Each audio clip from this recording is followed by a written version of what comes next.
যাদের নামাজ পড়ার সময় দুনিয়াবি চিন্তা মনে আসে বা নামাজে অমনোযোগী তৈরি হয়, তারা ভিডিওটি শেষ পর্যন্ত দেখার অনুরোধ রইল। হযরত আলী রাদিয়াল্লাহু তাআলা আনহুর কাছে একজন ব্যক্তি এসেছে। তখন লোকটা বলল, হুজুর, আমার নামাজে মন বসে না। নামাজে দাঁড়ালে আমার দুনিয়াবি নানা চিন্তা আসে। হুজুর, আমার এই নামাজ কি আল্লাহ তাআলা কবুল করবেন? তখন হযরত আলী রাদিয়াল্লাহু তাআলা আনহা বলেছেন, না, তোমার নামাজ কবুল হবে না। তখন লোকটা মনে অনেক কষ্ট নিয়ে চলে যাচ্ছেন। এমন সময় রাসূল সাল্লাল্লাহু আলাইহি ওয়াসাল্লাম এসে হযরত আলী রাদিয়াল্লাহু তাআলা আনহুকে জিজ্ঞাসা করলেন, ইয়া আলী, আপনার কাছে লোকটা কেন এসেছিল?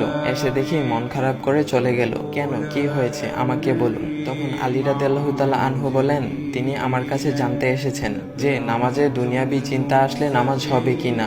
আমি বলেছি, না, তোমার নামাজ কবুল হবে না।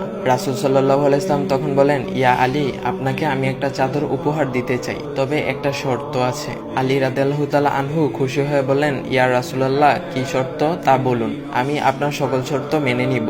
বুঝতেই তো পারছেন রাসূল সাল্লাল্লাহু আলাইহি ইসলামের চাদর বলে কথা। তখন রাসূল সাল্লাল্লাহু আলাইহি ইসলাম বললেন, ইয়া আলী, আপনি যদি এই মুহূর্তে 2 রাকাত নামাজ একনিষ্ঠভাবে পড়তে পারেন দুনিয়াবি সকল চিন্তা দূর করে, তাহলে আমি আপনাকে সেই চাদরটি উপহার দেব।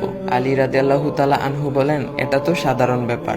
আলী রাদিয়াল্লাহু তাআলা আনহু তখন নামাজে দাঁড়িয়ে গেলেন আর তিনি নামাজ পড়তে শুরু করলেন। এমন সময় তার মনের মধ্যে শুধু ভাবনা চিন্তা আসতে শুরু করলো, আচ্ছা, আমাকে যে রাসূল সাল্লাল্লাহু আলাইহি ইসলাম যে চাদরটা দিবেন, সেটা কি ফাতিমার চাদর নাকি রাসূল সাল্লাল্লাহু আলাইহি ইসলামের? আচ্ছা, চাদরখানা দেখতে কেমন হবে? এই বিভিন্ন বিষয় নিয়ে ভাবতে লাগলেন। তিনি ভুলেই গেছেন যে দুনিয়াবি চিন্তা নামাজে আনতে রাসূল সাল্লাল্লাহু আলাইহি ইসলাম নিষেধ করেছেন। এর মধ্যে আলী রাদিয়াল্লাহু তাআলা আনহুর নামাজ পড়া শেষ। আলী রাদিয়াল্লাহু তাআলা নামাজ শেষ করে রাসূল সাল্লাল্লাহু আলাইহি ইসলামকে বলতেছেন, ইয়া রাসূলুল্লাহ, আমি আপনার শর্ত মেনেছি, এখন আমাকে চাদরখানা উপহার দেন। রাসূল সাল্লাল্লাহু আলাইহি ইসলাম বলেন, ইয়া আলী, আপনি কি একনিষ্ঠভাবে দুনিয়াবি চিন্তামুক্ত ছাড়া 2 রাকাত নামাজ পড়েছেন? তখন আলী রাদিয়াল্লাহু তাআলা আনহা মুচকি হেসে বললেন, না ইয়া রাসূলুল্লাহ, আমি আপনার চাদর নিয়ে অনেক কিছুই ভেবেছি। তখন রাসূল সাল্লাল্লাহু আলাইহি ইসলাম বলেন, ইয়া আলী, নামাজ তোমারও হয়েছে, আর তুমি যাকে নামাজ হবে না বলে ফতোয়া দিয়েছ, তার নামাজও আল্লাহ তাআলা কবুল করে নিয়েছেন। শোনো আলী, দুনিয়াবি চিন্তা দ্বারা নামাজ বাতিল হয় না, নামাজ মহান আল্লাহ তাআলা কবুল করে নেন। সকল ফরজ নিয়ম কানুন মেনে নামাজ পড়লে নামাজ হবে ইনশাল্লাহ। তবে আমাদের সকলের উচিত নামাজ আদায় করার সময় একমাত্র আল্লাহকে স্মরণ করে নামাজ আদায় করা। নামাজে দাঁড়ালে দুনিয়াবি চিন্তা মাথায় আসে, এটা শয়তানের একটা ফাঁদ।